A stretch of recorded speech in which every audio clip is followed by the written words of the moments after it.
There you go. So welcome to season two. This will be session four of Blackcoats the RPG. I'm just about to put some very nice music in chat because, oops, or am I? Yes, I am. Because we are starting this week's session, not in the same world we normally start it. We are actually going to be starting it with two intrepid travellers who are wandering through the metropolis of Los Angeles, or the Los Angeles sprawl, as it is called, as you've seen signs being noted here and there. You have been, Sangun, you've been walking for maybe 2 days, staying in alleyways, staying in different parts. You've managed to scrounge together some clothes from washing lines and from laundrettes. Um, Rake seems to know how to get into these places very, very well, and he can actually talk to rats. So rats have been bringing you clothes as well. I've been, bringing you different bits of garments. You're walking with a, well. Let's just say that you can have scruffy stuff on. But what have you been able to clobber together? Do you think from the local I He would, areas? mostly just he's meant he would have to have gotten himself like a big wide brim hat because it's sunny out here and he's not a fan. It's actually well at the moment it's raining really heavily, It, but but it but I imagine it's been pretty sunny mhm and then you just kind of run into like one of the general rainy seasons. mhm He's managed to find himself a nice like wide brim hat. It's looking a little soggy at the moment, but it's decent, so it's mhm holding together. He's gotten himself like a long cloak to keep him the sun off as well. mhm He definitely he's got his old uniform. What's he was managed to salvage from all the gore, oh yeah like in a rucksack on his back. So he okay definitely looks like he's just kind of mm. a homeless kid wandering around. But Yeah, yeah. And just a giant one. Rake is in a very long trench coat, especially for him, and he's wearing boots as well. So even though his feet aren't technically human, he is wearing boots, and he's filled them out with socks to make sure that he can actually use them. But he is shuffling a little bit, so whilst he's blending in, he's not at his very level best. And he shoved his sword into a very, very, very long rucksack. It looks like one of those long, knapsacks that you see people sticking guns in movies and stuff. He's got one of those with his sword next Um, to him, and he's just walking along. You guys, at the moment, are walking along the Santa Monica beach. Um, you were heading northwards. You're heading what looks like you will come across the pier in a few days because the beach in this world is very, very, very long. It runs from one end of nearly at Los Angeles, or nearly at central Los Angeles, all the way up to the end of Santa Monica.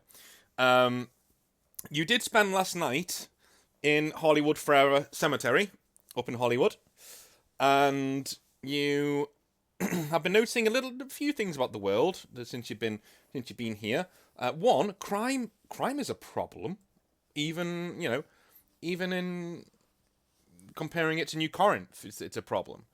And the second thing is, everyone here is speaking the same language as you, which is very, very strange. hmm. And so the last thing, so you have in your hand a large big gulp, which has soda in it, and I think it's orange soda. Looking at all of it down there, um, and Rake is standing next to or walking next to you, gnawing on a corn dog with a bowl of like a box of popcorn in his hand, and he's just eating away. And he turns around to you and says, uh, you sure you don't want to get on this?" I think Sangard is pretty concentrated on his soda because this is like it's like he's had beers before. He's kind of you know he enjoys it, but he's not like it's not like his thing. But this with the sugar and the sparkle and the carbonation, he's just like Are you pretty very buzzed? concentrated. Yeah, you.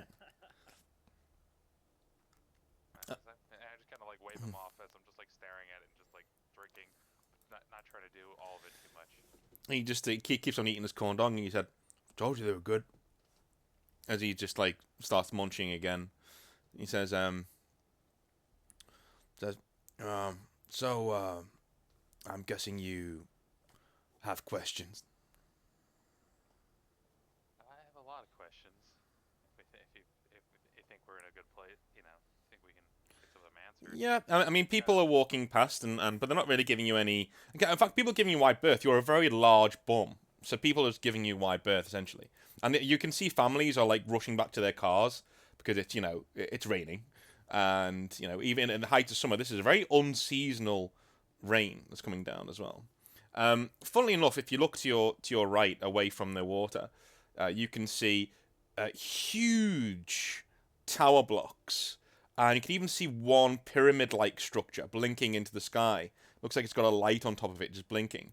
And you can see what you think is a very large metal bird just gliding overhead, avoiding this very large pyramid structure. So out of the game, just to give you some semblance of obviously Santa Monica is not this built up in real life, but this is not the Earth that we know. This is Earth, but this is um, a very very very, how do I say it, sprawl level city, right? Los Angeles is one of the largest sprawl cities on Earth, from what from what you've been able to gather from news cuttings and things like that. And so Sangan kind of thinks this is the capital of Earth. It must be because of the size of the fucking thing, And the amount of people he's seen is Yeah, yeah, especially like if he's passed through some like on a crowded day at the beach. exactly. There'd be thousands upon thousands of people Mhm, just doing nothing. mhm. So you look over to Ray because you have these thoughts running around your head, and he like raises one eyebrow, and So I'll just kind of like put my like stop sipping on the soda for a moment. I think he's probably just about finished it. And he's Mhm, been making those slurpy noises. mhm. And he kind of just stops and turns to him. It's like, so you said you've been here before, but it wasn't like this. He What just is that? What he just shrugs and changed? says, well, and my people came from here. Well, not here, not this city, but you know, they were here. Those little guys I've been speaking to, who, rats, right? Yeah. That was us, a long time ago. And heading to your world changed us into me. Kinda, we think. How long ago was this? He just thinks back and says, "Let me see. I've been around for 112 years, and my mom was at least 400. So carry the two, 878 years, I think." Anger just kind of just stopped and just like staring, like from what he knows of of the actual history of his world, Mm-hmm. like that's like huge, right? Yeah. It's like So like he carries on. He goes, how much do you actually know? Oh shit! And like another family starts walking past you towards their car, and he like takes his hood down and covers his face and goes, he goes, he nudges you and says, "Ask them for change." I was just kind of like look a little confused because I think he's probably he's seen him paying for stuff, but he does Yeah, or he doesn't really hasn't really managed to. yeah, I mean, he knows what money is, but it looks so different here. yeah. And so I'll just kind of turn towards him. You guys, you guys have any change? Just like more confused, but still like honest, like asking. Weirdly, this guy stops and shoos his wife and kids onwards and turns around to you, and he's soaking, but he sees you, and you look really like down. But you see Rake go behind this guy. It's almost like you literally can't see him. It's almost like you literally can't see him. He reaches right into his back pocket, opens his wallet, and takes out bills. But you can see that he's not taking out loads. Like he's taking out a few and then putting the rest back in and sliding it back into his pocket and then walking away again. And then he gives you like a clawed thumbs up, as in let him go. And then I'm just gonna kind of like, I mean, like, he's definitely just robbed this guy, but he's not robbing him blind. Mm-hmm. I guess they seem fairly well off. It's like, never mind, and then just kind of like, kind of like Shuffle away. Collar my coat off. Yeah. And the guy goes, well, have a nice day, and then walks over to his car. And Does he check his wallet? no. Well, he has no reason to. He doesn't know Rake was there. So pickpockets aren't that common out in LA, actually. no. So, or there may be in this LA though. But Well, maybe. yeah. So Rake comes back and says, $200 should be enough for a night in a good motel. And he turns around and he goes, we've got maybe a day of walking ahead of us, so we should probably get our heads down in an actual bed somewhere.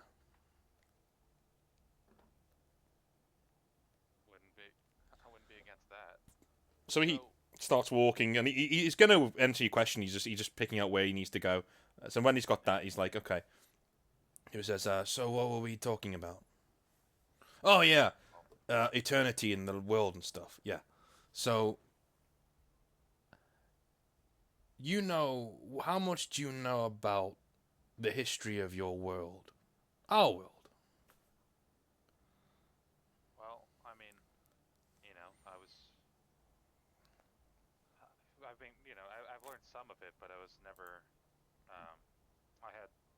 my focus was generally on other things. Uh-huh. So he says, all right. Way back when, and I mean way back when, this world discovered, shall we say, doors, kind of like the one we came through, but these were much larger. And a lot of people from this world went to our world, right? And this thing went on for about 50, 60, 70 years. And then the gates went away. They exploded, essentially. They released a lot of magical whatnot into the world. Not just your world, but this one too. And ruined everything, essentially. And on our world, it mutated things. People like me. Right? So, and he shrugs and goes, oh, yeah. And I get you may be a little confused when you see things like this. And as he points upwards, this like massive Chinook-style helicopter just goes overhead, like towards one of the large sprawl centers. It's something you've never seen before. Like it's fucking, it's massive. It's like a troop carrier. Much closer and definitely louder than the planes. Yes. So he's definitely is like, takes a moment to see if there's anywhere. He's like, here is that like kind of the thump noise.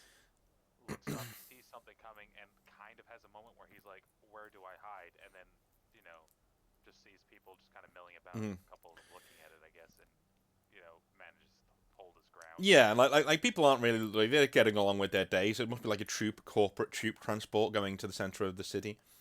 But he says, so when those gates were around, this world was in the middle of its steam age. You know what I'm saying? So the people you're descended from were basically toothless, feckless hicks. He just shrugs compared to these guys. I mean, like looking at the buildings, and it's like, you know, like I can't even necessarily tell what material a lot of them are made out of. Mm. And then the you know that helicopter and such. It's like I think we still are by comparison. He just shrugs and goes, "Well, what do you want to do? Yeah, you are on a world filled with wastelands and magical monstrosities, and then you're abandoned there. What the fuck are you supposed to do?" Anyway, my granddaddy told me that a lot of the humans back then were very nice to us. Mainly because they had to be. Because they weren't going to get by otherwise. But, you know, centuries went by and, well, you guys got a lot less hospitable. So, he just shrugs and carries on walking. People tend to fear things they don't understand. Yeah. Oh, speaking of which, and he nods his head over to where police have surrounded this alleyway, and they're pointing their guns inside, and they're not very far away from you actually, because you've got to come off the beach to go around onto the pavement and come back down onto the beach again. So as you walk up there, a police officer says, just to the side, please, guys. Don't come around here, okay? It's enough. Just go away. And he's when people are saying, "Yo, that's my apartment in there. Like, can't you just let me in?" He's like, "Sorry, ma'am. Yeah, visitor's been spotted. We can't let you in. Sorry. Infestation. Sorry." And like he like waves her away, and then Rake nudges you and then points towards the roof, where the police officers haven't seen this thing yet. But when you look up, you see a creature. What can only be described as the Ravager that you guys took on in our first session, hanging there, ready to jump down onto some police officers. And he goes, and Rake says, "Before you ask, no, we can't help." Like Sangren is like he's lost most of his weapons, but he still has Dennis's chains, and he's kind of like wrapped them around his like fist to get ready to fight, and he's kind of like, it's gonna kill them. Oh, easy. We're not here to get involved, all right? Just they can handle this. They'll be fine. Well, the ones who survive will be fine. You know, they deal with their ghouls the same way you deal with yours, okay? We don't belong here. So they just send some low-level police officers to deal with it. Mm-hmm. But bear in mind, these police officers have M14s and you guys don't. So, That does help. yeah. But they're not like sending the Majestic 12 or something like No. They do look like they're in SWAT gear. They're not like, these aren't like your normal like bobbies on the beat. Yeah. So and lo and behold, a flashlight does illuminate it, and it turns round and jumps in midair, and these SWAT guys just take it out of the fucking sky, just like snipers. Everything just go. You see these like shots go, just taking it down and shredding it in midair, and it dissolves in midair and splats against the wall on the opposite side. And Rake just turns to you and goes, "See? What'd I tell you?" Yeah, Sangren remembers his own fight with that kind of similar monstrosity, and he's suitably impressed. Like, man, how do we get our hands on those? And as they kind of turn to walk away, He goes, "What, you want one?" imagine it would make life back in my place easier. He shrugs and goes, "I'll see what I can do." Eventually, you guys get to like a rundown motel called the El Rey Motel. And, the woman behind the serving desk is very old, and you can almost feel Rake's relief that she's not going to be too, looking into him too much. But he does turn to you and say, "Here." He gives you like the $200 bills. He says, "You may want to handle this." It's like just kind of walks up. It's like room for the night. She looks at you over her glasses and goes, "Oh, alrighty. For how? Oh, just the one night?" I was just gonna kind of look back to Ray for confirmation. Okay, so she nods and like enters. Goes, name please. Sangern. Oh, that's a strange one. Is that your actual name or? It's the name I was given. All right, and surname? Nocturne. Alrighty. And she just like enters it in and says, and do you have any ID? No, I lost it all. It's been a bit of a rough trip. Oh, I can't let you have a room without any ID, pal. Sorry. I turn towards like just kind of like have a moment of like turning towards Rake. Mm-hmm. It's like well, I mean, is there any way we could get one? It's been a long, rough day. She says, do you know what? Roll persuasion. I got a bonus to this now. And roll. You are pretty impressive, so roll strength and persuasion. Strength and persuasion. Yeah. Man. She's impressed by your swole muscles, I assume. Right. I just came off of Muscle Beach. It's been working out. It's great. All right. After drinking a giant Fanta or whatever. Well, with the since strength counts, is it? Yeah, it's 4, isn't it? Yeah. So he says, she says, well, I'm sure I could put you in one of the single rooms. All right, you got 2 single beds in there. So she gives you the keys and says, look, that'll be 125, please. Thank you so much.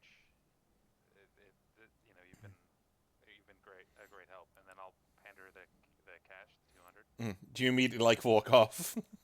You hand her all 200. Well, I could see that there's there's 100, like the number 100. Yeah. So I will hand those over. She gives you 75 back in change.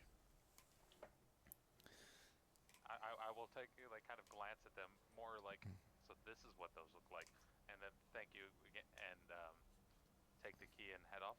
Yeah. So Ray comes with you and like nods to the woman, who like he's good. Obviously his face is in his hood, so he's all right. But he's like nods to her and walks past. Shuffles past. She just thinks you guys are just crack addicts who are going to shoot up in there, but it's a motel. Yeah, you paid. It's fine. Whatever. They're not paid enough to cast questions. Exactly. You pay cash too. So once you guys are in there, you guys settle down for the evening, and you can see Rake is walking around. Goes, they have a shower here, everything, so you can get yourself sorted out. I'm just gonna go stand in the rain for a while. That's normally how I do it. Like, we have plumbing, so I imagine there's been, he'll have some idea of how. Oh, you know what a shower is? Yeah, definitely, yeah. It'll be a slightly different setup. Yeah. I imagine you'll figure it out. A lot cleaner in there than most of your showers. But, He will definitely. Motel ever. yeah, I mean, he's used to like, the more of the barracks. exactly. So, when you get out the shower, you do notice that Rake is drying himself off, and he's talking to a rat who is like sitting, essentially on your bed. He's just sitting there, and he's just talking to a rat. But it seems like he's talking in like a language that you don't understand. He's not squeaking or anything. He's actually talking to it. And eventually, the rat runs away, and Rake turns to you and goes, "Oh right, he's gonna go find you some weapons." That's impressive. So, are the rats here and the rats in my world, our world, different? Like, Are you asking the GM or him? Oh no, him. He's like, Okay. Can you communicate with the rats in our world the same as you seem to be able to do with the ones here? Yeah. They're the same. Sangard's kind of feeling bad for having like probably not. He's kept his stuff pretty clean for the most part, but I imagine he's had to chase away a few rats in his time. Yeah. To kill a few. So he kind of is like looking like, oh, now I feel like an asshole. he shrugs and goes, well, it is what it is, you know. Humans don't have one of those races that are beneath them, sort of a thing, you know. No, wait, monkeys. You don't know what they are, but they're from here, and they're a lot more intelligent these days than they were back then. But they're still second-class citizens, you know what I mean? But yeah, you know, it is what it is. Well, I will try to be more mindful in the future. And when I say that, viewers, I mean actual monkeys. That's your thing, right? These are actual orangutans who have and the things like that.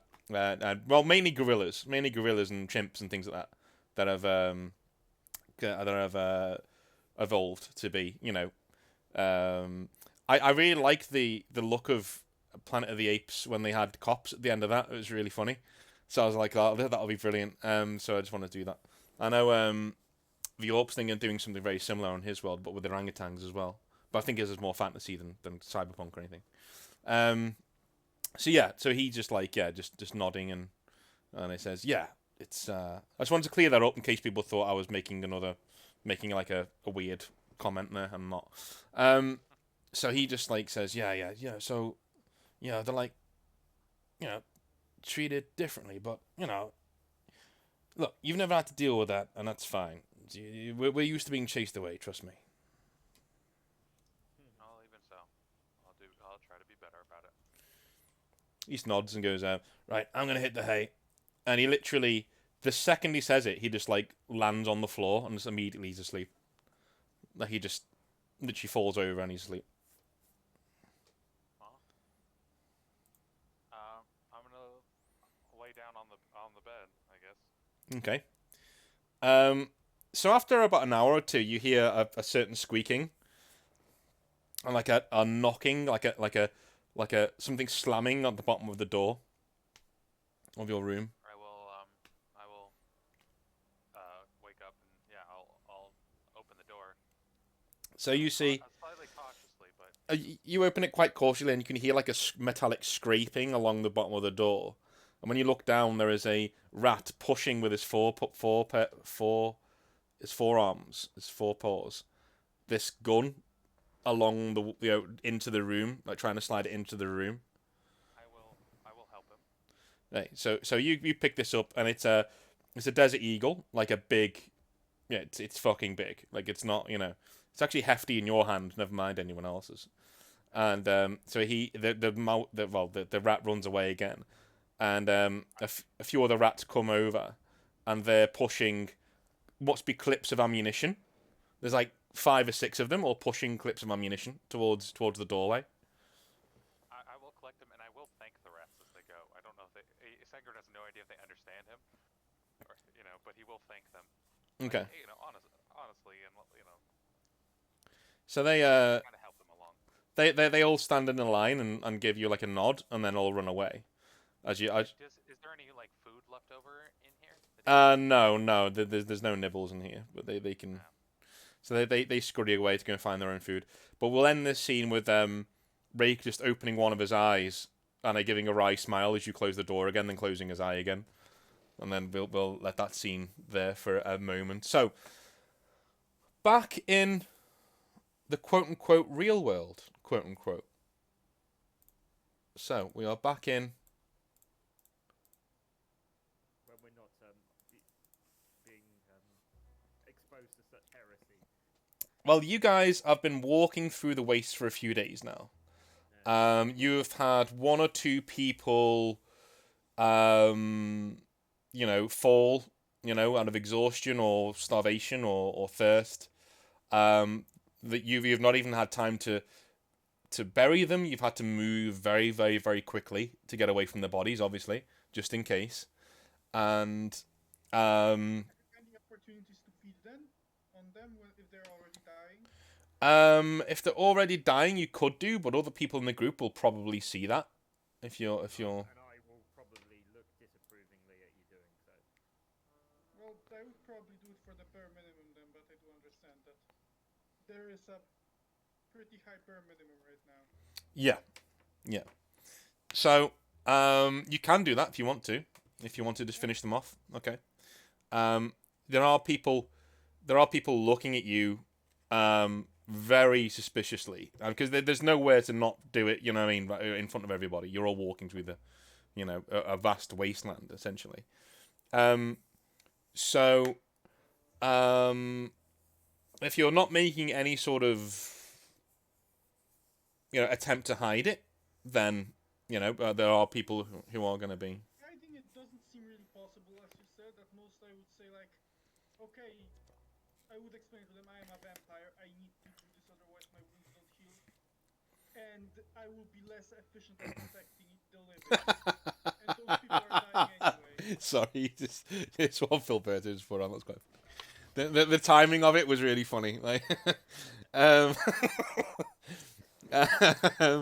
so you turn around and you literally see Philberto standing there just like that, just like looking at you, explain, just looking at you, explaining your vampirism to these these yokels, and they're all they're looking at you like. And a few of them like mumbling to each other, and one says, "Hey, look, the guy just got us out of a bind, okay? Who gives a fuck what he is? Just do what you gotta do, man. Just do what you gotta do." Yeah. He looks like he's just given up. He just doesn't care anymore. He's just like, "Of course you're a vampire," and it's like, the day couldn't get any worse. Of course, yes, vampire. I'm going to ask Dennis. They just helped us fight off this, Yeah. I'm going to ask Dennis if he's alright. If he's feeling alright. If he's feeling particularly peckish or something. Been better. Really? Do you look engorged on blood still, or? Yeah, he would do. He would. It's gonna last for a few days. He looks like he's weirdly, it looks like he's fitter than he's ever been. He's actually bulked out a bit as well. Like he looks pretty, like he could do some damage. You're used to this like waifish little kid, not little kid, but you know what I mean. This waifish guy, and standing in front of you is what I can only describe as a Thor-like, physique now. Yeah, he's not quite. Sangurn's more bulk.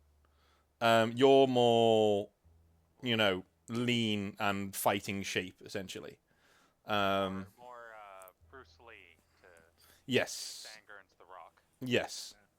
So, but weirdly, he did look. You've dealt with addicts before, Filberto, and in fact, you've used opium addiction against people before in interrogations and things like that. One of the main things that the Blackcoats like to do is get you hooked on opium and then deprive you of it to make you talk, essentially.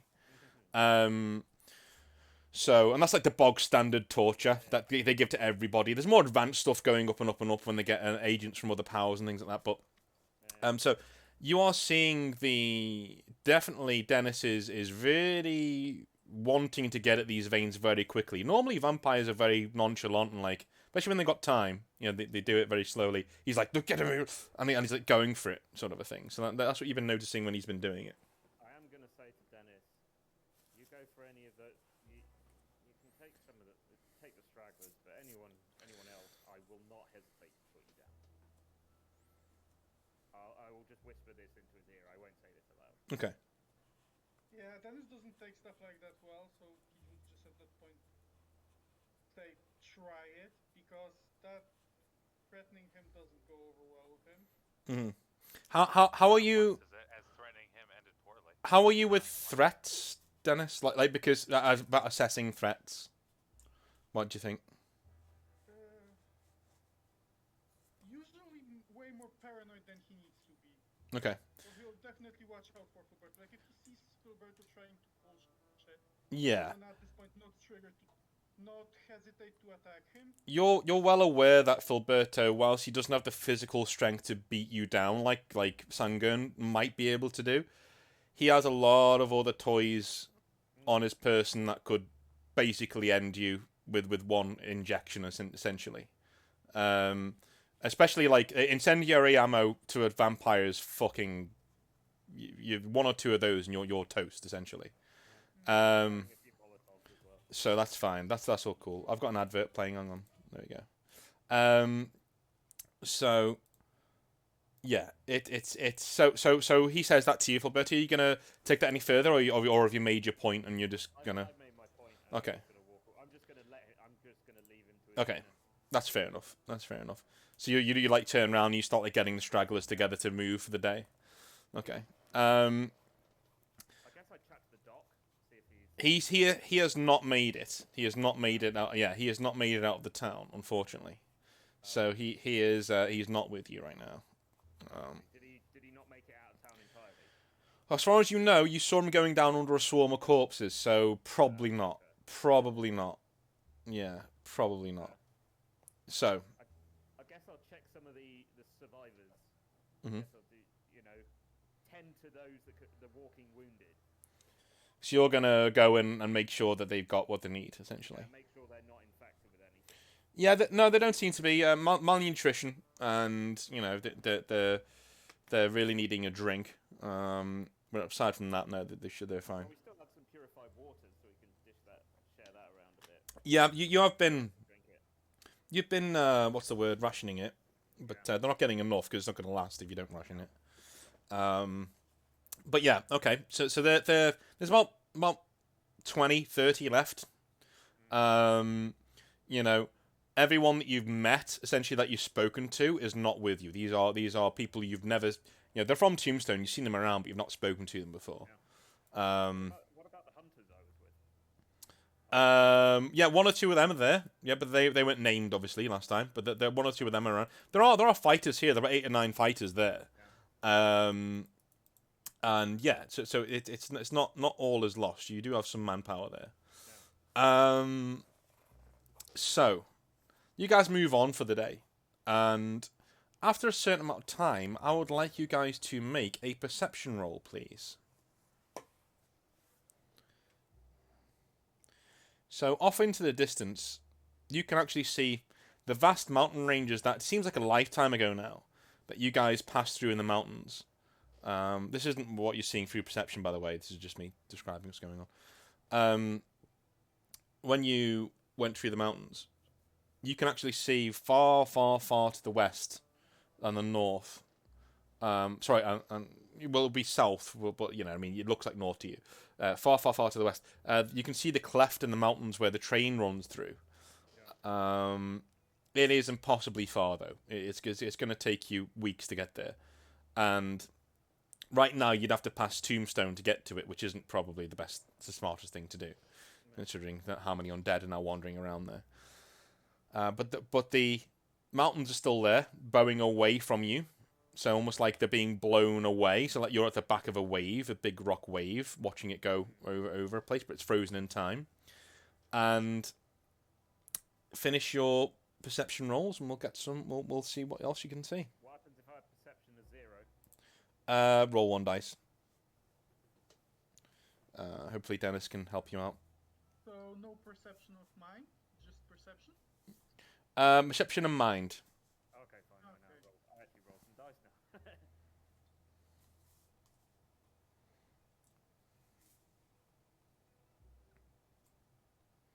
Mm-hmm. Alright. Alright, so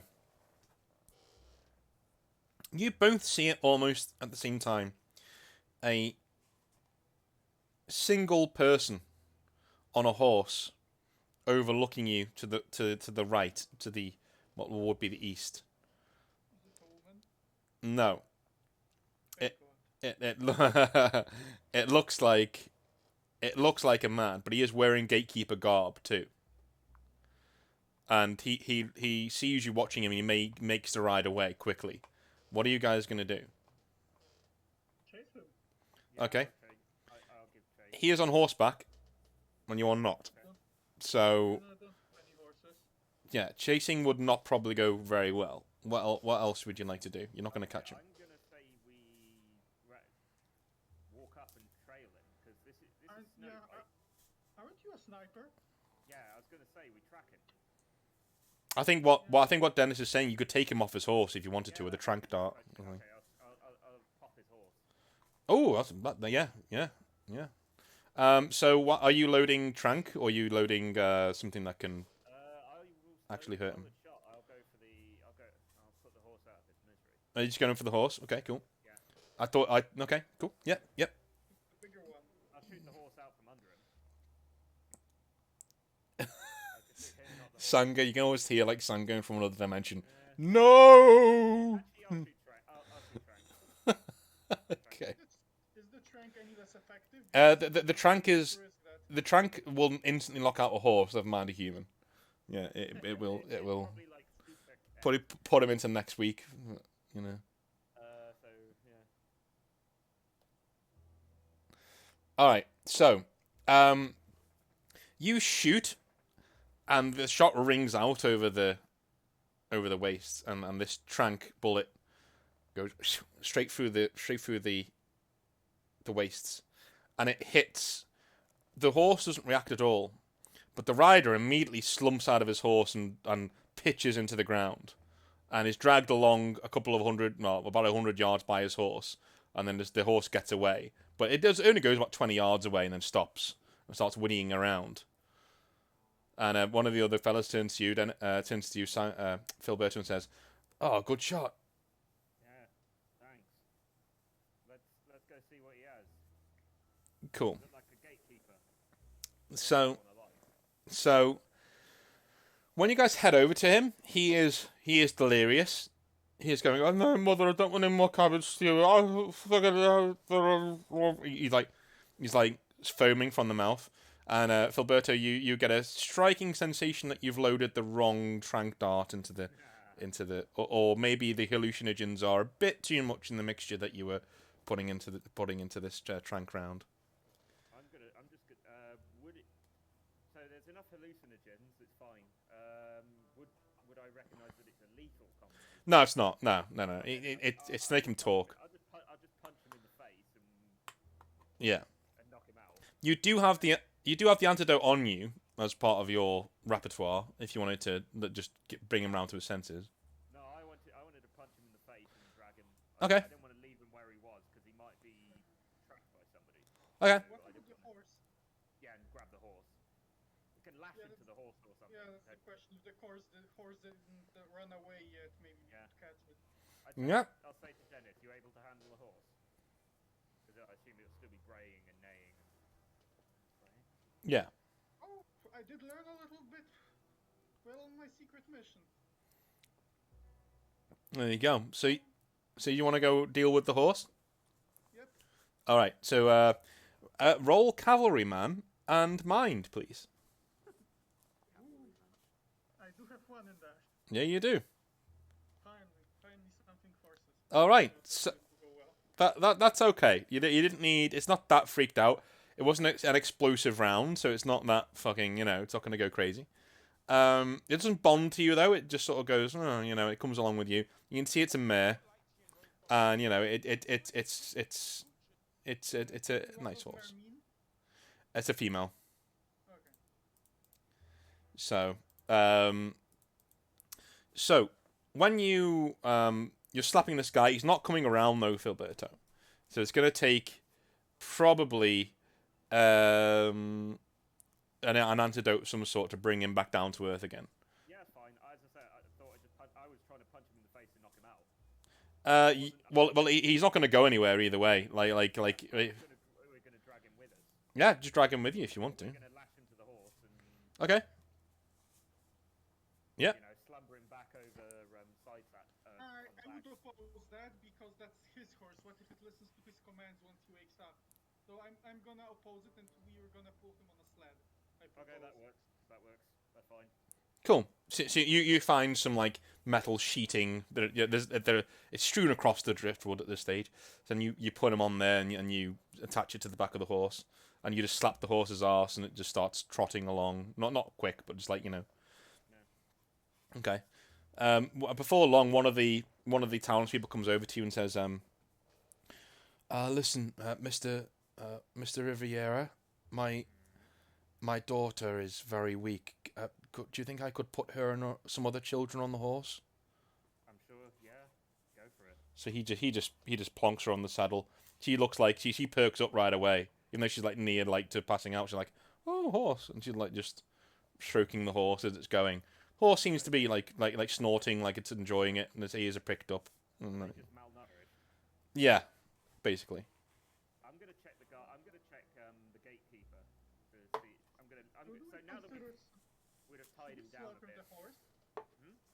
Should we slaughter the horse for me to feed the people? Because I mean, it is useful as a draft animal, but I do think that it's probably that food might be more important in that case. Well, let's firstly check if it's carrying any food before we kill it for food. Good point.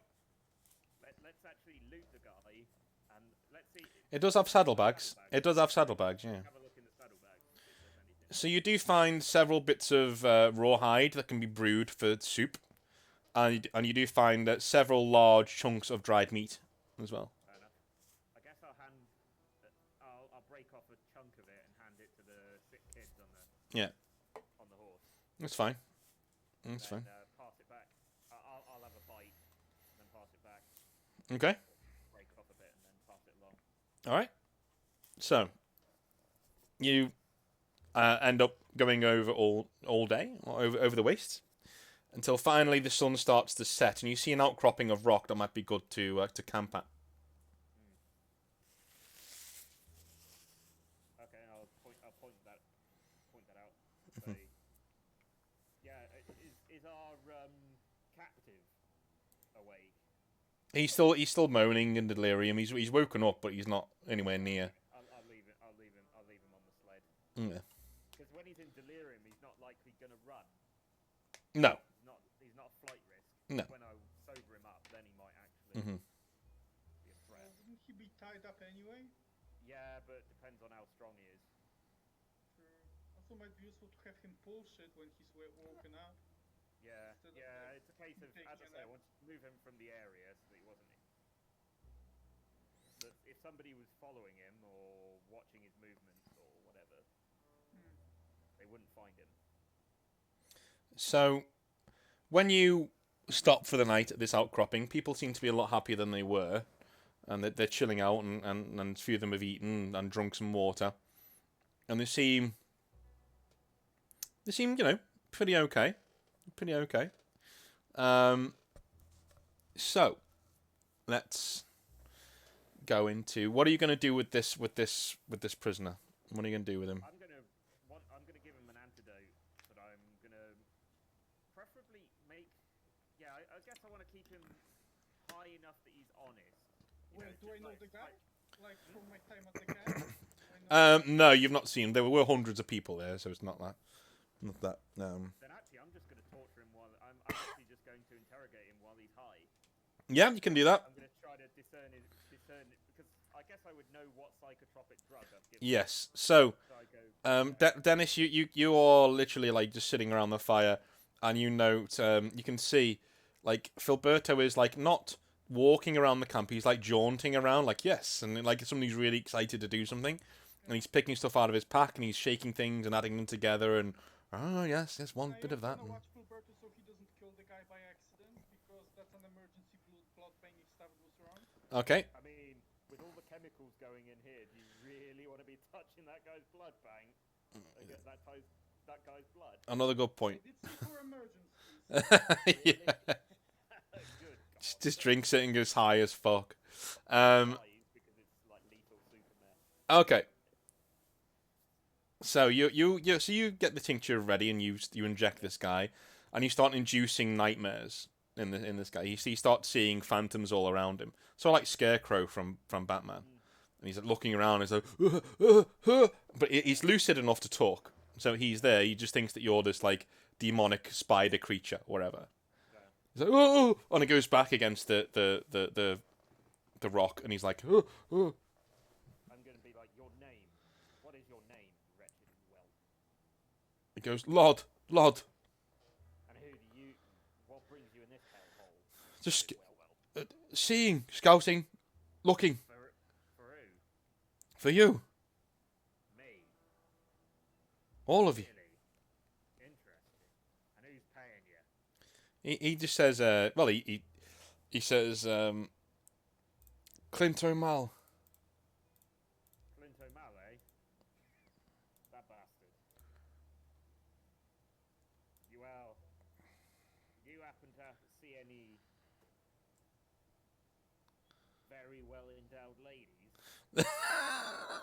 That'd be the fucking first question. Yeah, you get to ask him any question you want, and the first one is. So he just says yeah, she's back at camp. Back at camp. Interesting. And how come how many of your comrades are still alive? Boss thinks about 100, but with the new recruits, so to speak, about 700. How does he get these new recruits? He turns them. Turns them how? I don't know how he does it. He just waves his hands and they come back. Ah. So why hasn't he turned you? Because I'm not dead. Yeah. Oh. Surely dead soldiers. Dead soldiers are more loyal, no? Yeah, but they don't last very long. Couple of days. Nah, couple of days. How long, I'm just gonna recall how many days out of Tombstone are we? You're about 3 days. You're 3 days out. Ah, so what did they? Well, they just wanted opium. Yeah, How but far's their camp? um, Out. he says about 25 miles that way, and he thumbs behind him.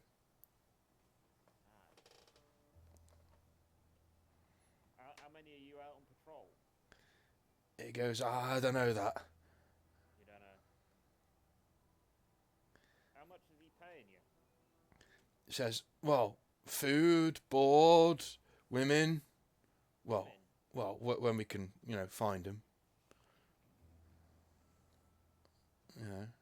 He goes, look, I know you don't really want to kill me. I can tell you things. I can tell you where he's going next. Well, yeah, that'd be good to know. He goes, Singsong. It's a town just that way, next to the mountains, next to a spring. He'll be there in a couple of days. We're only a day's ride away, so you can make it there. What do you want in Singsong? Well, it controls the only pass that can clear the snows to get into the Dominion. So he's going to sit up there and start raiding. Ah. And he's got 100 men is enough to raid that? Surely at the edge of the Dominion you'd start seeing some border guards. Fender, have you seen how many corpses are in the driftwood? By the time he gets there, you might have 1,000. Really? That guy's a crock of shit. He goes, no. Down like the dog he is. Well, okay, can you let me go now? And who said I was letting you go? No one. I'm asking you to let me go. No. And I will just knock him out. Okay. I'll just rifle butt knock him out. Okay. And I'm going. I was bored of this. I'll just say to one of the townspeople that I'm bored of this. And just leave him. Okay. So that's cool. That's cool. That is cool. Am I told about this? Yeah, I'll tell you about it. And is there any of the hunters or whatever? Anyone that looks like a fighter? Yeah. Might know, or anyone that looks old enough that's still in the party that might have left the town at least once. Yeah. Yeah. Just going to ask and say if they know Singsong, about the Singsong place. Guy steps forward, looks a bit bedraggled, but he's like, "Hi, Frank. Yeah, it's a pretty decent place. It's the only place that you're able to get through the mountains in the winter. And if you wanted to raid, that'd be the place to do it. It's very well defended, though, much better than Tombstone. It's probably one of the biggest towns that we've got in the Driftwood, to be honest with you." And this Clint O'Mall thinks he can raid Singsong with only 100 men. Well, I guess his little zombie friends. judging what I did last time, Yeah, but how many of us were there? Was it 30? something like that, yeah. Yeah, against an army of what? 200? Yeah. Yeah, I don't think You he's going took to. out over 70 before the battle even really started. Yeah, so it's basically about 100 against 30. When you had the fortifications. And we were prepared. Singsong is not. They're not expecting anything. Yeah, but if they're more heavily guarded, they're... So the information you got is that Clint O'Mal is about 3 to 4 days behind you, Yeah. and Singsong is 1 day away. And and if you wanted to go back to the Dominion right now, it's the only way through the mountains. It guards the only pass that, because it's on hot springs. It guards the only pass that isn't thawed over with ice Yeah, and okay. snow. Well, then I guess we should we should warn Singsong of the Yeah, we should. incoming raiders, and let's keep And that- let's keep that one. Let's keep that one with us a little longer. I'm sure we can. I'm sure he can be of use to you at some point. He'll have his uses, yes. Yes. Yeah, I'll just cast a smirk at you, Dennis. At that particular gesture. And yeah, so I guess I'll. So, Dennis, you were saying something just before? I said, yeah, that he'll have his use. I also thought that how far away from Singsong would be any sort of actual Dominion town? So, over the mountains, through the mountains is Glavia, which is where you went through on the train. That is the land of the Gunglaves. So these are like top class gun warriors. The best case scenario riding through there, the nearest town is about 2 days over the mountains. Okay, so 2 days to get there, and then so 1 day to get there. We have 4 days, so that's just enough time to not make it unless they. Do they have a telegraph in Singsong or? Probably not in winter, no.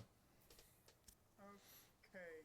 Would that be a Is there border? a- Would that be Is there a way to make it to the town that's 2 days away in 1 day?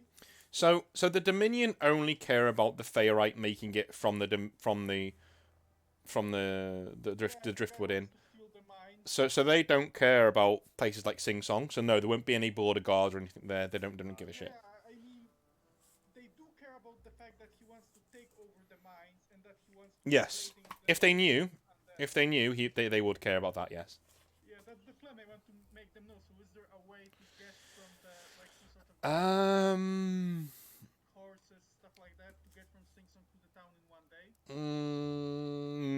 No. I'm saying best case scenario, 2 days. Well, I guess we're gonna have to hope that they can hold out for a day. I think that's the safest bet. Mm-hmm. You think? I'm more than happy to help defend the town while you fuck off into the wilderness again. You seem to like that, Dennis, don't you? Why jump into the danger when you can let someone else handle the work? I'm just gonna mutter under my breath, coward.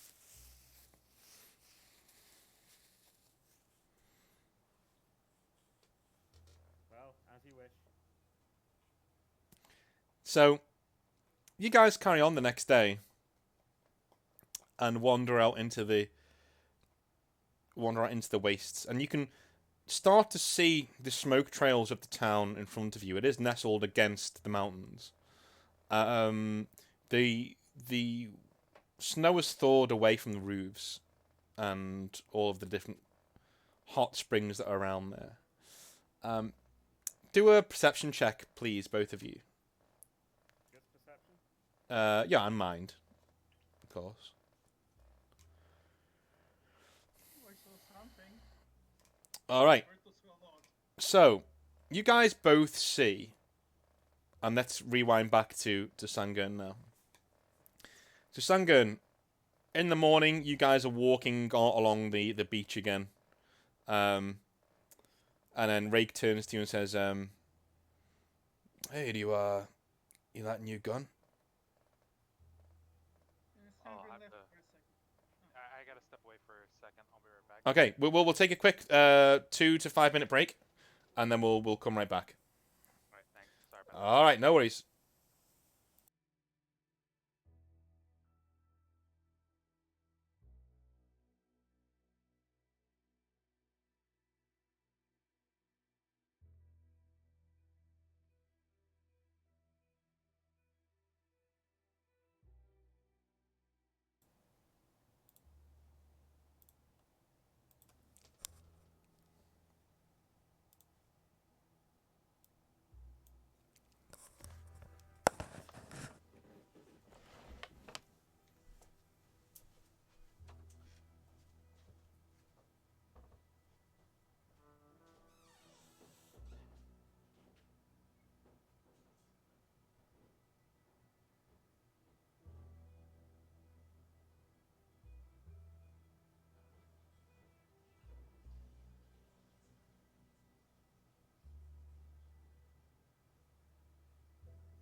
I thought the siege of Tombstone would at least go on a few days because sieges usually are not bum rush until you break the gate. Yeah, but there is an upside with hot springs. There'll be hot water and plenty of hot water that you can use as a defense. We don't need hot water; we need distilled water. Yeah, but boiling water will still pretty badly will cause some pretty nasty burns to the living. I mean, that's assuming that the water is boiling, which hot springs are hot, but not usually boiling. Depends on the spring. I mean, a hot spring usually implies it's a place where you, like, take baths. Yeah. Nah. Yeah. So, let's go with Sungurn. So you are on the so yeah, he asks you, how's the gun? Well, Sangern has some familiarity with firearms, just not anything like this. Yeah. So he's like, I should probably do the take stats for that. some time to learn how to use it, but I imagine it looks much more imposing than the standard pistols back home. Yeah. So he nods and says, yeah, that's what 800 or so years of technological advancement gets you, I suppose. He goes, I would give you the visor and the sight and the ammo counter, but where we're going probably won't work. Oh man. So when I asked you about your sword before, you couldn't really say where it came from. Did it come from here? He just looks at you, like to the side, looks at you, and just doesn't say anything. Well, it's just very different from what we've got back home, so it would seem to make sense. He nods. He goes, maybe. Like, he's not trying to pry, he's just more like, it's just like pure curiosity. Mm-hmm. So he just nods and says, yeah, maybe. He just doesn't. Yeah, he just doesn't. He doesn't want to talk about it. He doesn't want to talk about yeah. it. Sangard's not going to press him on it. Yeah. So let's see what kind of gun this is. So Desert Eagle. Oh, it's a deagle. Nice. Desert Eagle 8-9. So damage. There we go. Damage. And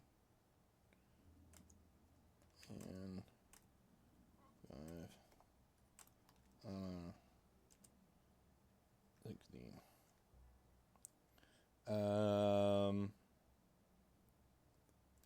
And uses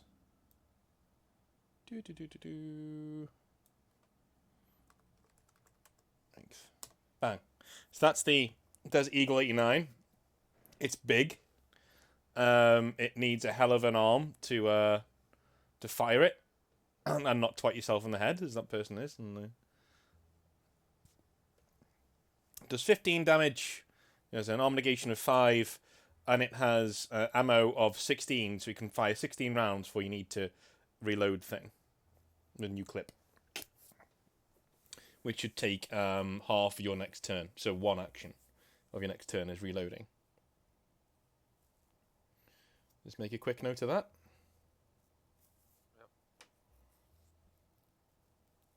Yep. Alright. You did not acquire a holster for this, so you're probably going to have to find one when you get back home. But assuming Rake actually knows where he's going, and he doesn't lead you astray. Yeah. So he walks along and says, right, we're nearly there. And he turns to the left and says, see that wooden thing? And he points towards this large wooden structure that seems to be going out into the sea. And has buildings on it and lights. and things like that. He goes, we're going to the end of that, and then we're gonna go home.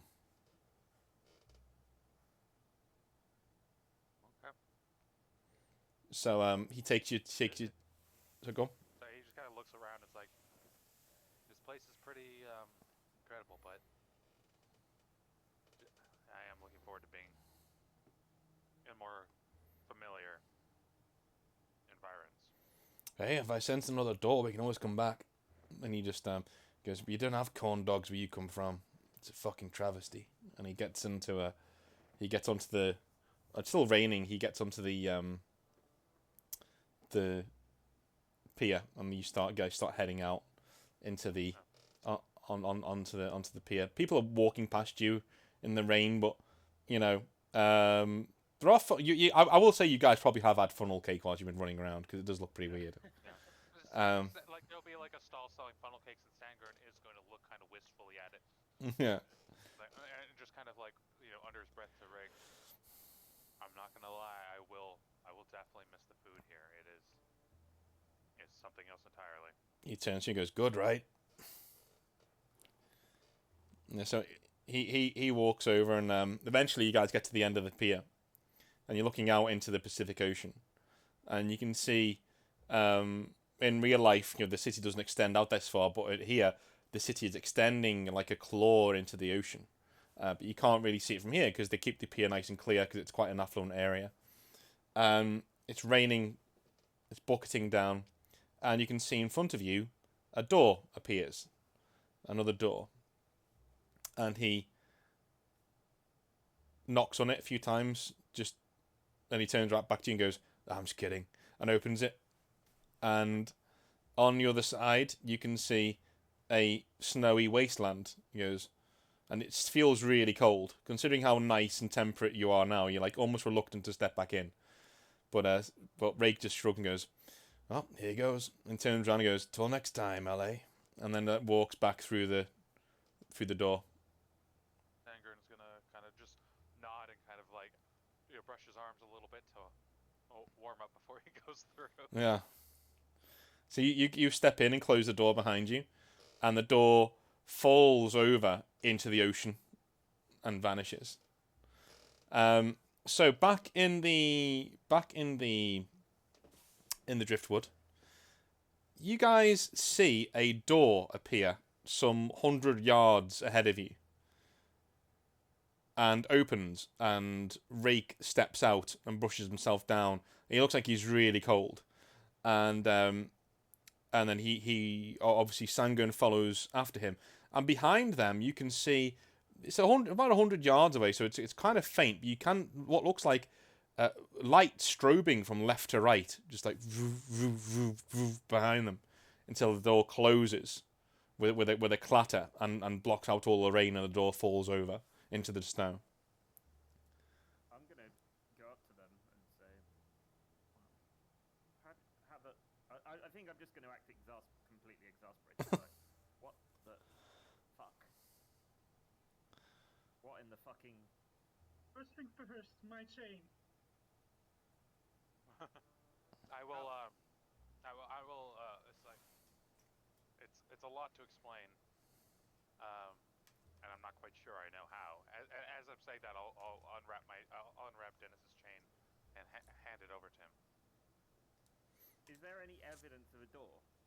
Yeah, the door's there. It's in the snow. Fair. What does it look like? A wooden door. No frame. Or anything? No frame. I guess I'm just gonna prod it. I guess I'll prod it with a stick. It feels like wood. Yeah, feels like you're. You pick it up and try to open it. Yeah, I guess I'm gonna lift it. I am gonna lift it up, see if it will open like a door. I'll see if it will. No, when you lift it up, you're lifting a door off the snow. What? Wait, can we keep the door? Actual. Would I have read anything about something like this? No. Either it's way above your pay grade at the Blackcoats, or theories doing the rounds about many worlds. yeah, they're in every setting. So you'd be aware that there are people saying, oh, maybe humanity are on different worlds, blah blah. But unless this is way above your pay grade at the Blackcoat, which it very well might be, you're not always made aware of everything, you know. Yeah. Maybe something to ask Swan about if you ever see him again. Yeah, no, I was thinking if there was any literary record or whatever. Some crackpot scientist that has written a book or whatever that everyone derides. There are definitely history books that talk about, you know, how humanity got to this point. Yeah. And a lot of them do note that humanity likely came from another world somewhere else. Yeah. Because there doesn't seem to be any evidence that they were ever here until about 800 years ago, essentially. Yeah. And that, you know, not only that, but like other malcontents, like, you know, ratters and people like that don't seem to be. Wherever rats go in this world, they kill off normally every other rodent, which means they're an invasive species and they're not supposed to be here, essentially. So yeah, in the scientific community, you're well aware that there are certain theories of it's like a bit like the Big Bang. You know what I mean? Like, there are certain theories that are generally accepted as right. You know, because all the evidence points towards that. Are the elves native in that case? Uh, They also saw them. the elves. Are you asking me, or are you asking what your character would know? I'm asking what my character would know. So you wouldn't know. You wouldn't have no idea. As far as you know, there is still the humans who have been mutated a little bit. Okay. Um, so what'd you say, Philberto? Would I reasonably know? Or some again. I- more like you- some of these academic theories. That You could be probably wouldn't care, but like, yeah, I mean, maybe they're from. The answer isn't known essentially to the scientific community, and they don't care about elves anyway. So they you know just string them up. No one gives a shit. Yeah. Okay, should I introduce myself maybe to how was he called again? Right. Ray? Ray. Because this is the first time Dennis would actually speak to him. Okay. So Dennis would like walk out and reach out his hand. Hello, Dennis. My name's not Dennis. There was like, Classic. Yeah. yeah, that's my name. Oh right. And he like shakes your hand and like looks into your eyes and goes, oh, right, okay, and like just like You're one to judge. takes his hand away and just like, alrighty then. Yeah. I'm gonna say, and where in the damn hell were you guys? Trying to get back here and survive.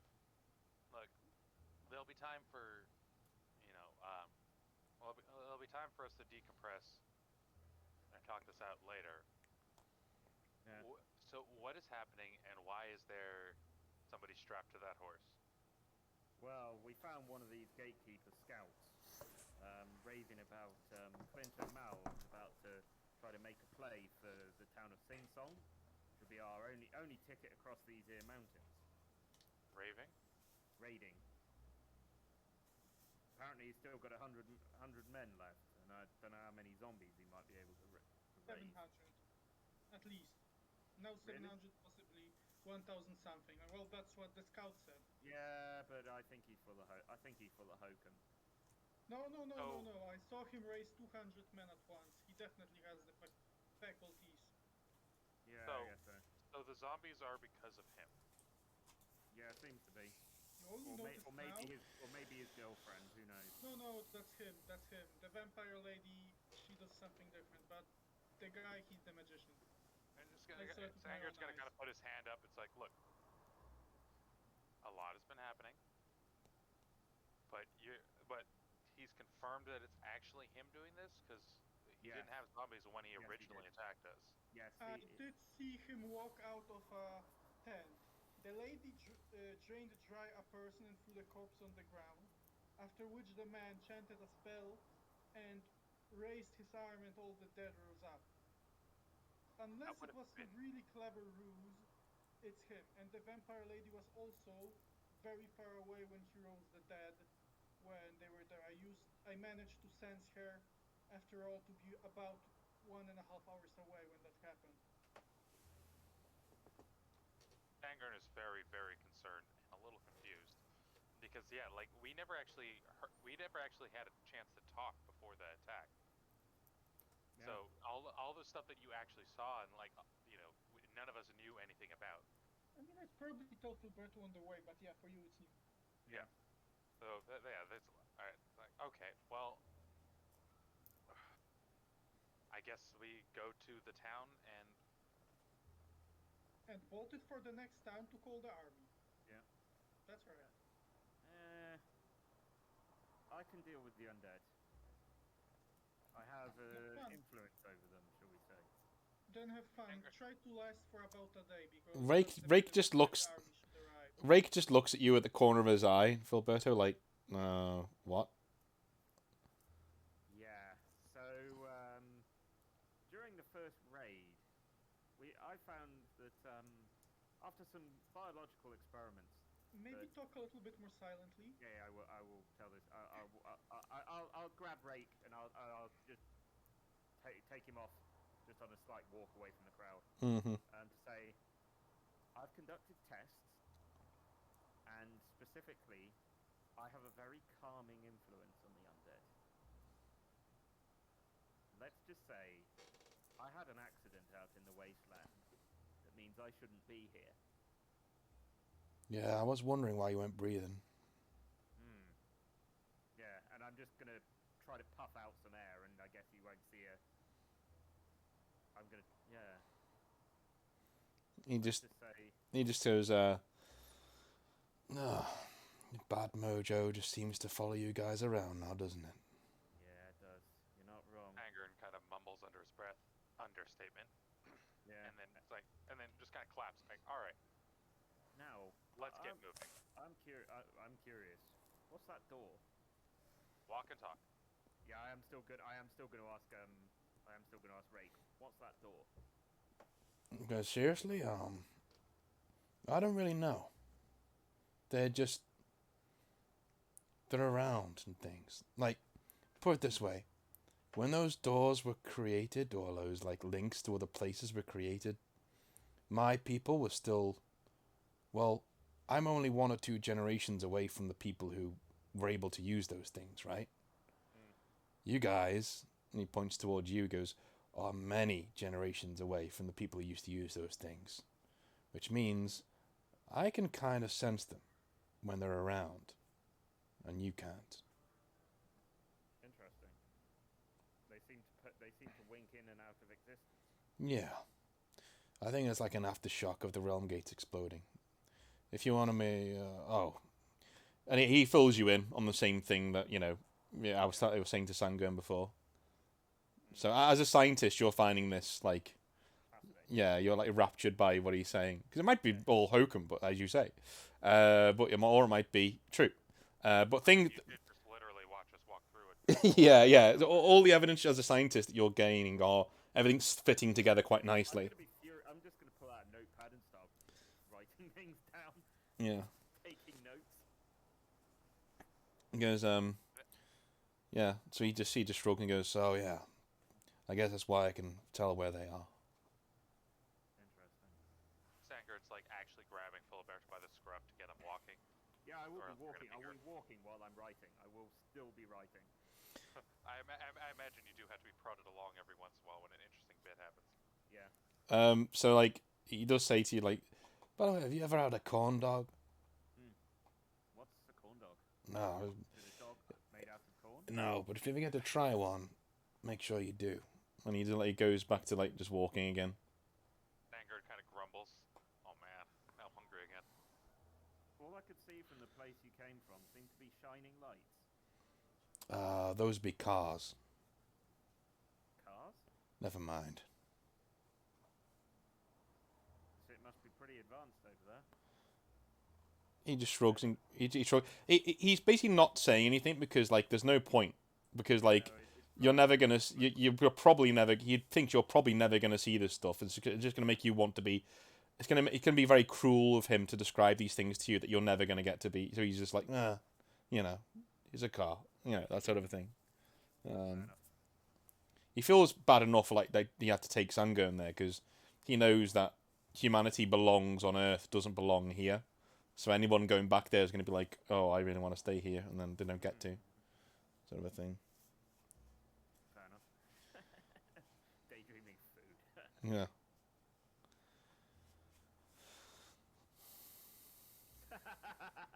Yeah.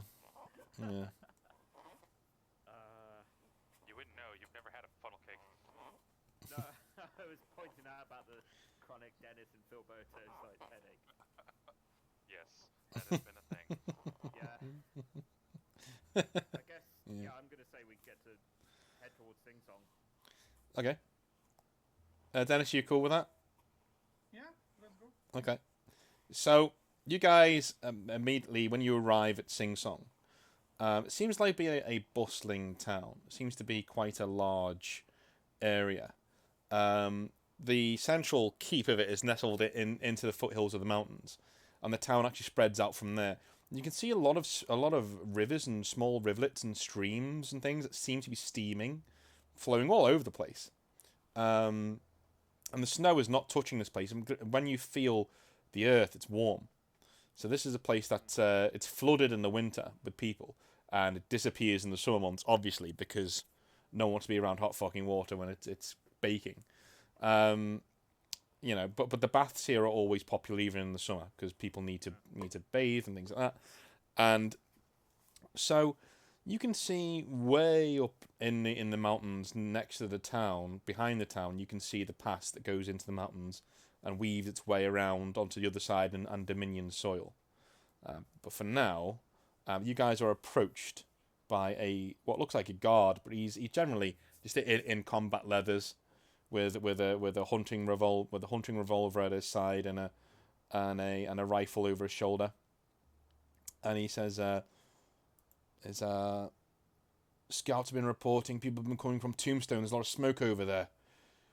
Are you lot from Tombstone? Yeah, Sangard's gonna step forward. It's like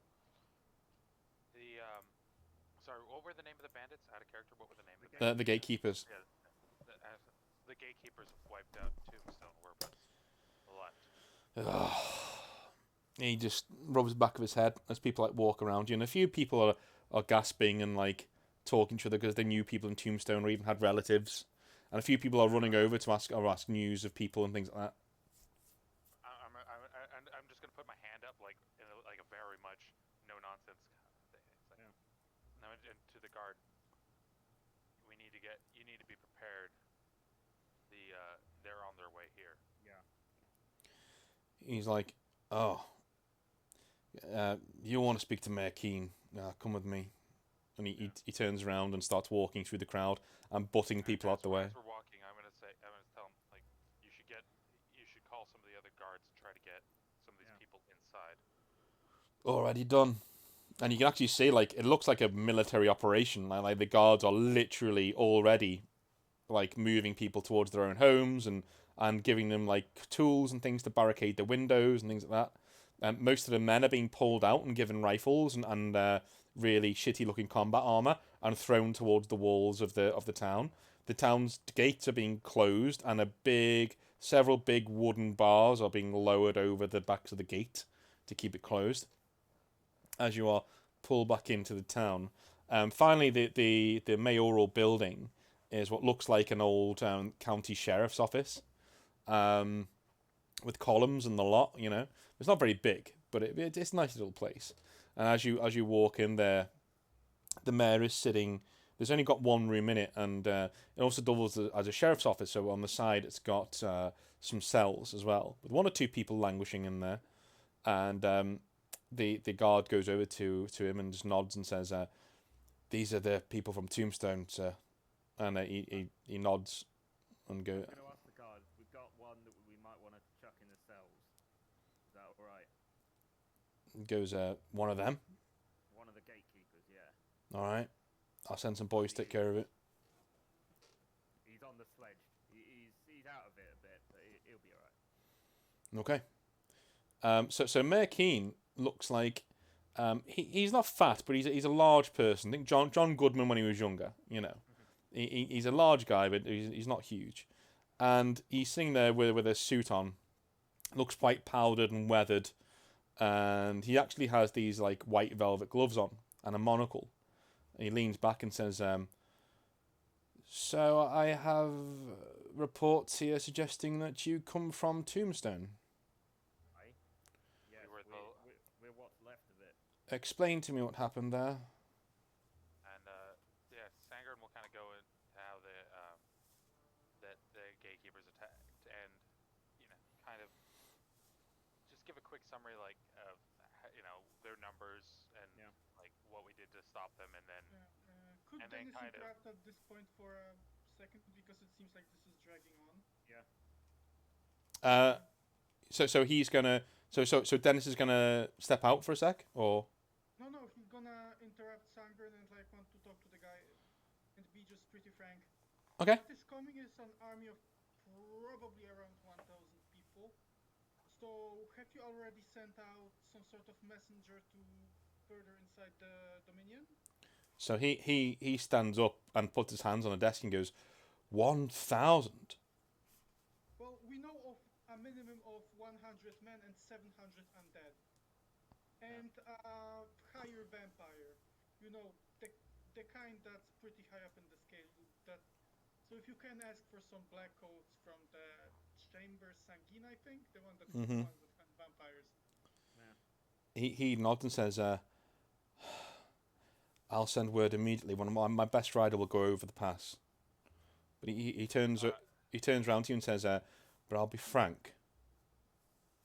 No Blackcoat will be crossing the mountains to help us here in the Driftwood.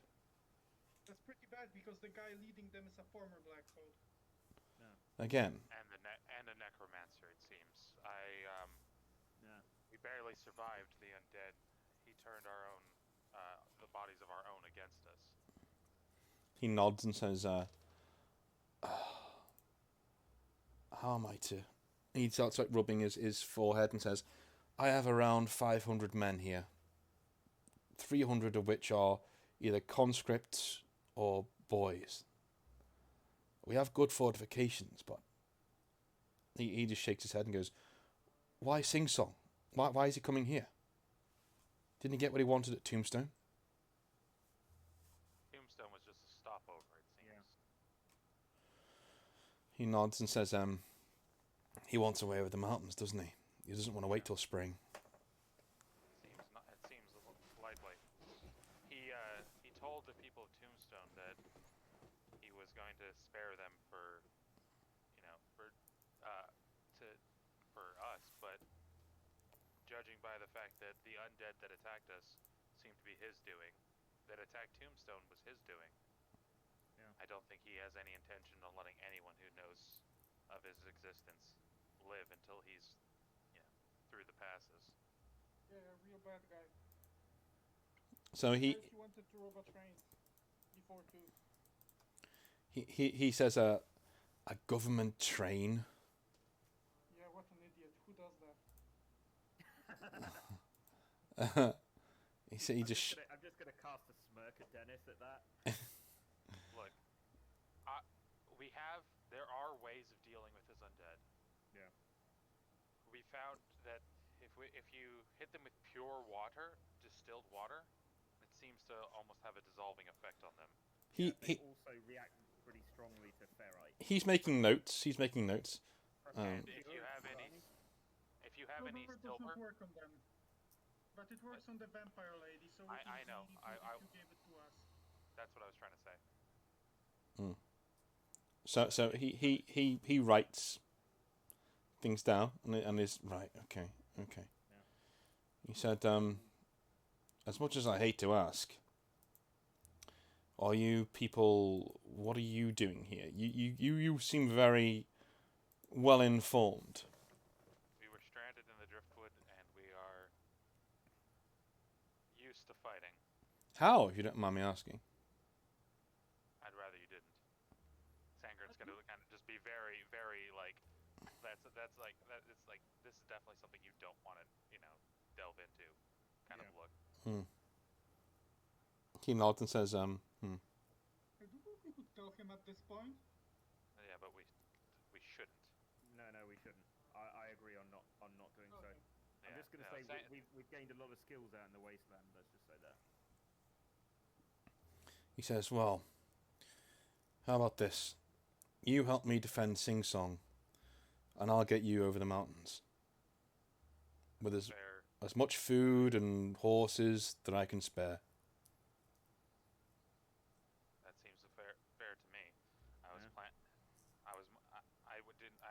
intention of abandoning the people we've brought here, anyways. And then, so how can we help? He says, well, how long do we have? 2 days, give or take. Yeah. 2 days. Oh, sorry. Oh, sorry. How long was it? I misheard before then. Yeah, it's like 3 days, I think it was. Yeah, we had 4 days, and then we had 1 day of marching to each. Yeah, so 3 days. 3 days. But then maybe 3 he days. might force march or something to get a bit more distance. Also, the guy could have been just lying. Yeah.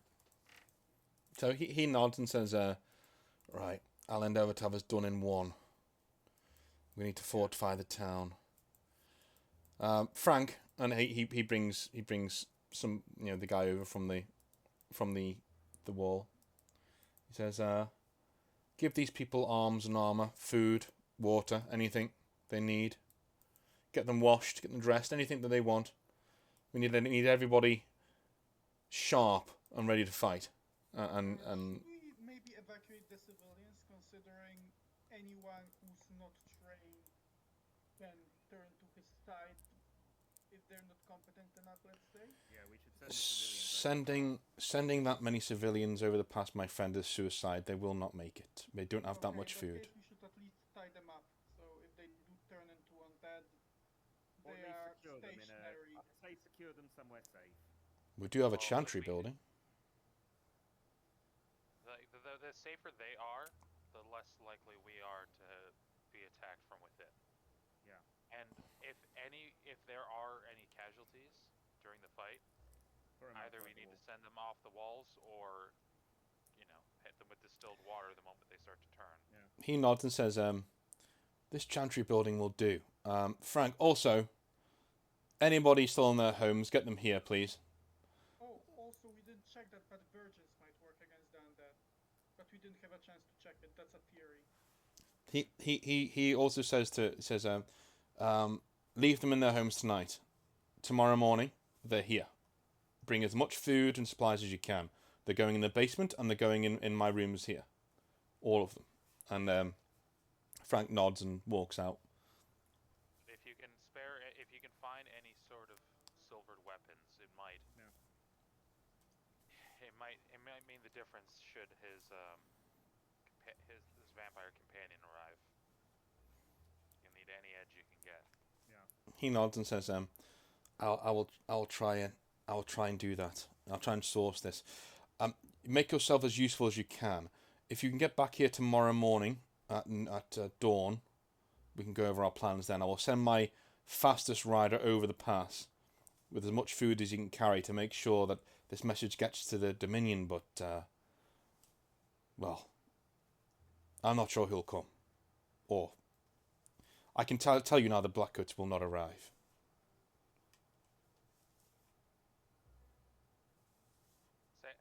Sangern is gonna kind of take a moment and just like sigh. 'Cause he doesn't want to do this, but he also doesn't want to just die out here. Mm-hmm. Tell them to send for. Sorry, Chris. What was the name of the dude? Swan? Swan. Tell them to send for Swan. Tell them that there's a renegade Blackcoat, and that Sangern is here to help. He nods and says, you know this man personally then? We've had our run-ins. I will warn you, if he is towards the interior, towards the Black Glass Sea, it's a week's ride, at least, to get even anywhere near to us. So, He can. Telegraphs. Yeah. Can order people around. perhaps. Hopefully we'll see some Dominion troops crossing. That would be good. Either They have way, those things let's called get to work. trains. Yes, that's what I'm saying. Hopefully we'll have Dominion troops. Alright. Either way, there's work to be done. And Sangern's gonna nod to him, and then he's gonna get right to work, like helping build up these fortifications. However, Okay. What is everyone else doing in the meantime?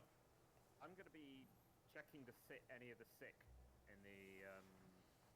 I guess there'd be like an infirmary or something. Yeah, they're Looking for explosives. okay.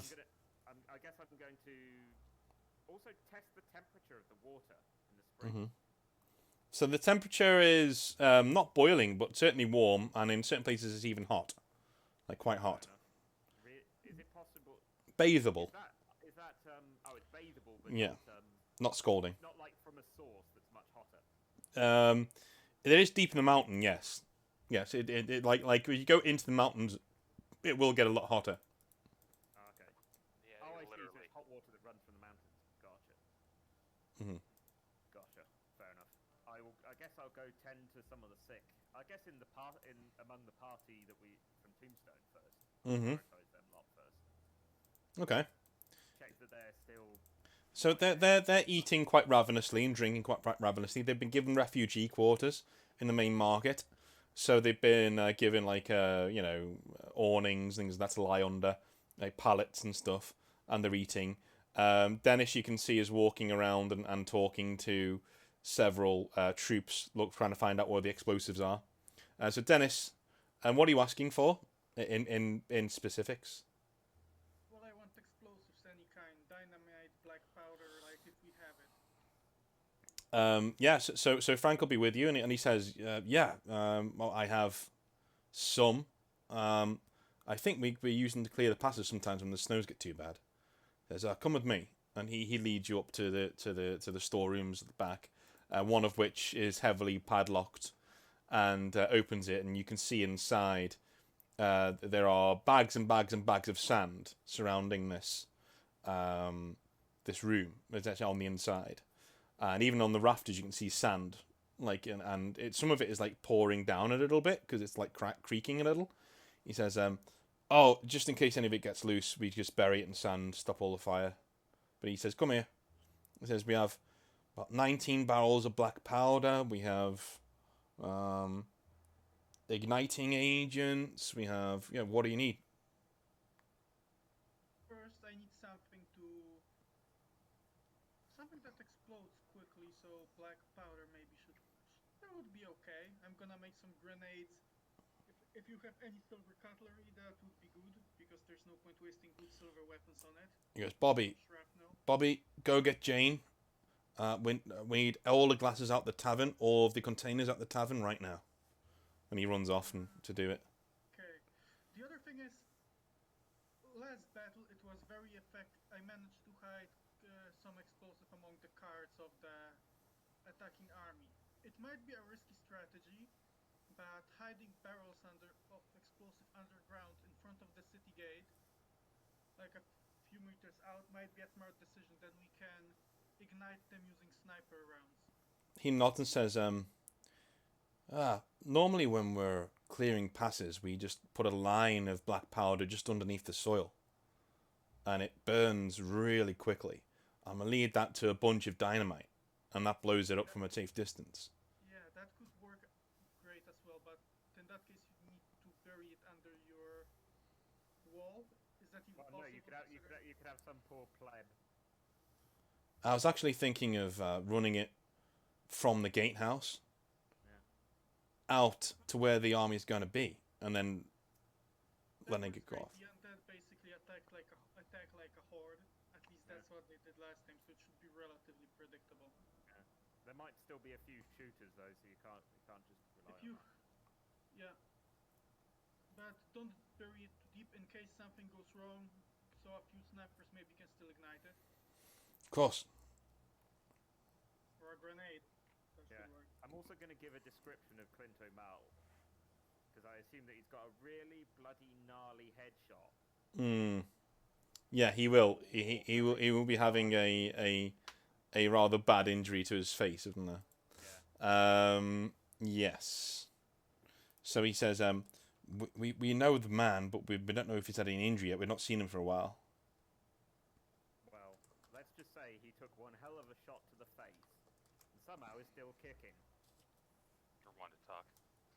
Sangard's probably wouldn't actually be there with you. That was just me. Yeah, no, I totally get that. Yeah, he took one hell of a shot to the face. He goes. The bastard's still kicking right now.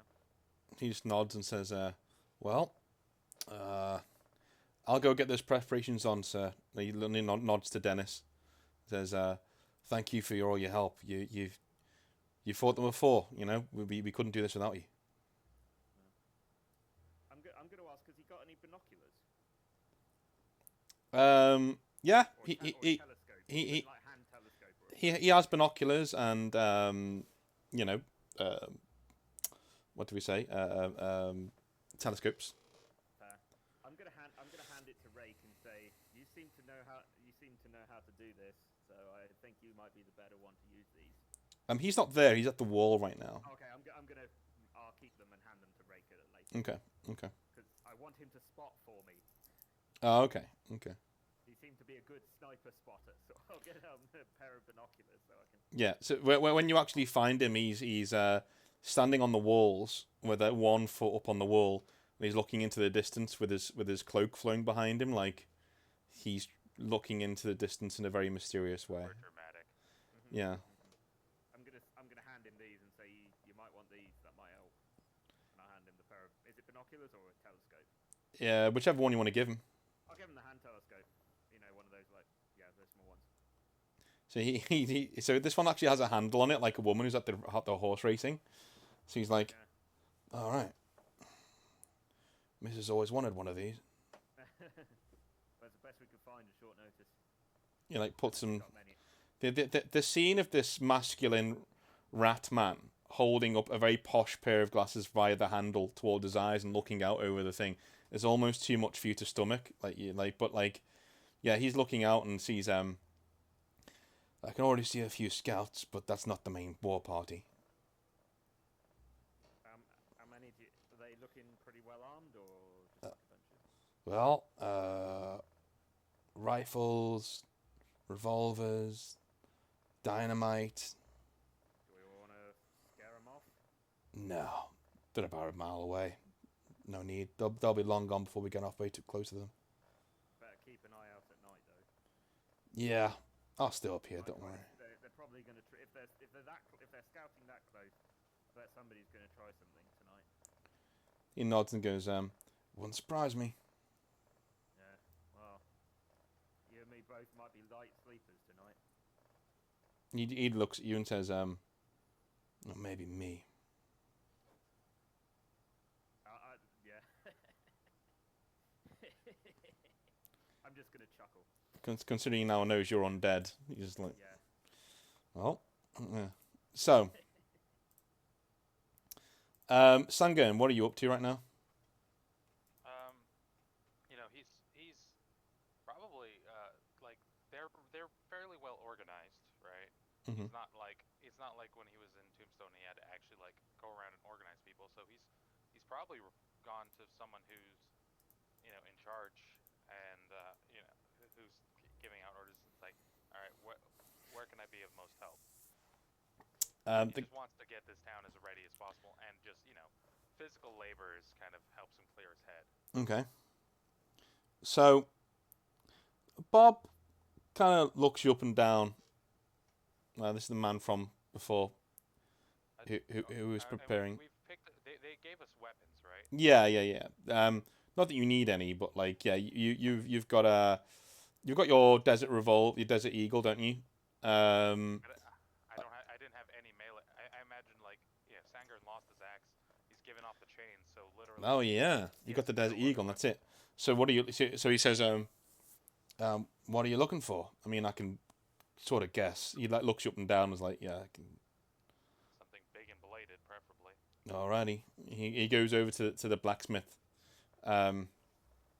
who is generally there just working on a few weapons and things. He's got like really long sideburns. Looks like he's going to be working through the night. He goes, "What do you want, Bob?" And Bob says, "Big fella here needs a blade. Do you want an axe or?" I've generally been more comfortable with swords, but I can use what I need. All right. I'm used to using whatever I need to.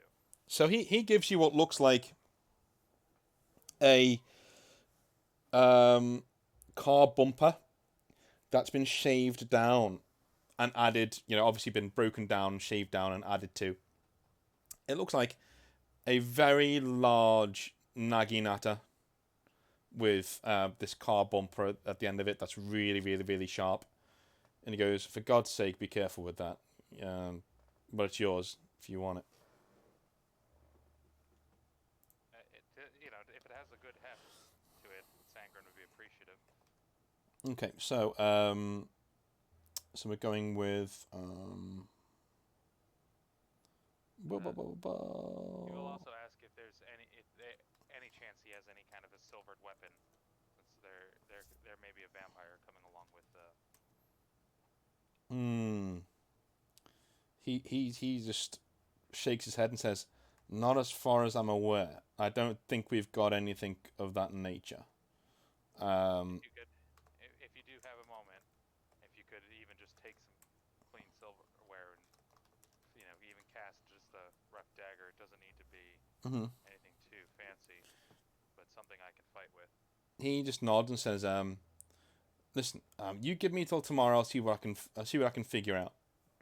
But this short notice right now, it's going to take me a little while to find something like that." Thank you.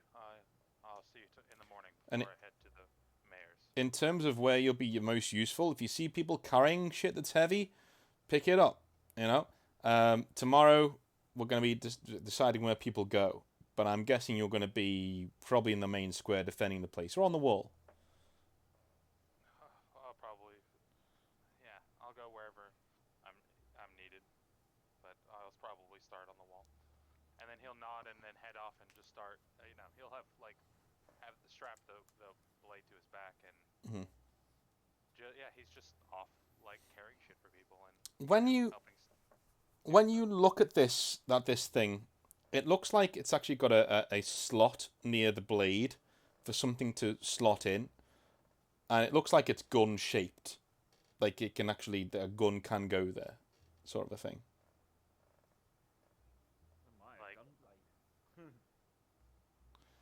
So it's not like a sword. It's like a naginata spear, but there is definitely seems to be a place where you can attach like a bulleted weapon on the end of it.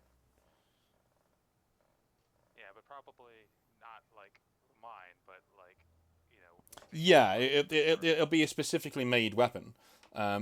Judging by you got this from the blacksmith, so he may have something like that with him. I don't know. I wouldn't mention that if I noticed it before I left, or. Yeah, I mean you can just turn around and ask him if you want to. Yeah, it's like about this slot. For a firearm. He nods and goes, "Oh yeah," and he goes, "Prototype. Tell you what, it'll take me a few days to make it, but you win this for us and stick around, I'll give you it for free. How's that?" Well, if we don't win this, then I probably won't need it anymore. That's true. That's true. And I'll nod to him and then get to work. All right, so you head off. Make a note of that so I don't forget. If you survive, of course. One would hope.